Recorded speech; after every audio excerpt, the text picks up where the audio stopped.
Okay, here we go. It's gonna be a quick meeting today. So today we're gonna discuss opening a bank account. Yeah.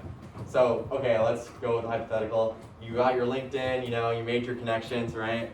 And so now you get your first paycheck, and you're like, where are you gonna put it? Obviously, you're gonna put it in the bank account. So let's go through with that.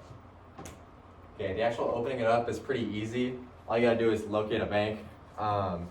And then you're gonna need a couple of these things like an ID or your social security number. And then most banks will ask you for money for initial deposit. So obviously banks are like an institution that want your money. So in order for them to trust you, you're gonna have to put some of your money down in order for them to make an account with you. So the last thing you're gonna do is pick your account. You're gonna do savings, checkings, and CDs, which CDs aren't really common, but I thought they'd be interesting to mention anyways. So what's the difference? This is the checking account is used to get easy access to money. So when you're making withdrawals or anything, you're going to want to use this and not your savings account. So when you open up a checking account, you'll get a checkbook, obviously, which you use to write checks, and you'll get a debit card. So your debit card is linked directly to the money you have, versus a credit card is you're borrowing money from the bank. A debit card is your own money, and so that's what comes with the checking accounts.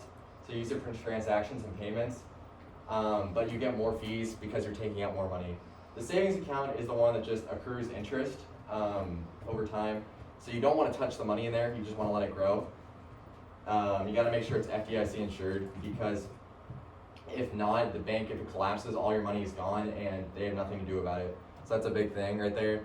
And so what Mrs. Summers was saying today is if you have anything over $250,000, the bank won't insure it past that point. So you might have to go to separate banks, or you can go to an international bank that will secure more money for you.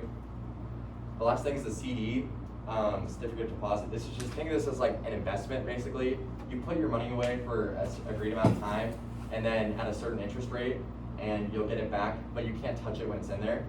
So one more thing about the savings account, there's different types of interest rates. The APR is your annual percentage rate, your APY is the annual percentage yield, which is a little bit higher because it accounts for compounded interest. So you'll hear people talk about APR and APY a lot when you get older and you start talking about it. Basically, this is why bank shopping is important, because you want to go bank to bank to bank to find which one gives you the highest APR or APY rates. So that way, obviously, you're accruing more interest on your money. Okay? Yeah. This is pretty much the last slide. So how to insert withdrawal funds. So if you need easy access to money, this is going to seem pretty obvious, but you can go to the ATM. But if you need large sums of money, you have to go directly to the bank. Or employers, when you actually get your paycheck, they may give it to you in check form, or they'll just wire it directly into your bank account. And this can actually be cheaper because it'll lower your fees.